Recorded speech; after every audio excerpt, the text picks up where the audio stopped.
Long ago, a man lived in the middle of nowhere. His life was devoid of joy because he was concerned only with survival. All he had to eat were seeds. They kept him alive, but barely. He never had enough energy to go out and search for more food, so he stayed in the same place, eating his seeds. One day a traveler passed by. She saw the man's situation and said, "Bury your seeds in the soil." The man thought this was ridiculous. "What do you mean? These seeds are my only food. I'll starve without them." The traveler continued, "If you bury and nurture them, I promise you'll have bountiful food. See, I have enough energy to walk across this land." She walked off into the horizon. The man couldn't poke holes in her logic, and he was very hungry, so he trusted the traveler and buried his seeds. For a while he saw no results, and he was tempted to dig up the seeds and eat them. But he waited.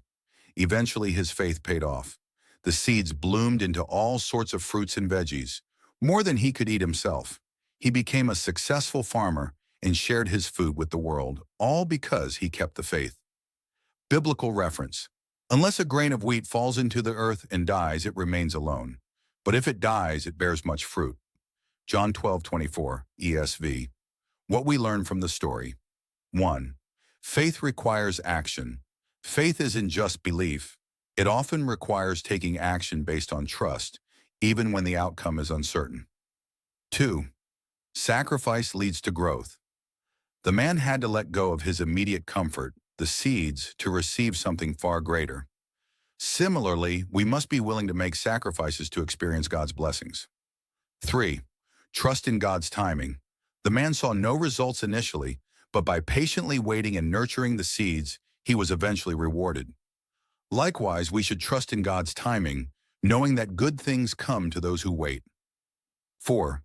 Abundance and sharing. God's blessings are meant not just for ourselves, but to be shared with others, just as the man shared his harvest. This story reminds us to trust God's plan, plant seeds of faith, and wait for his promises to bloom in our lives.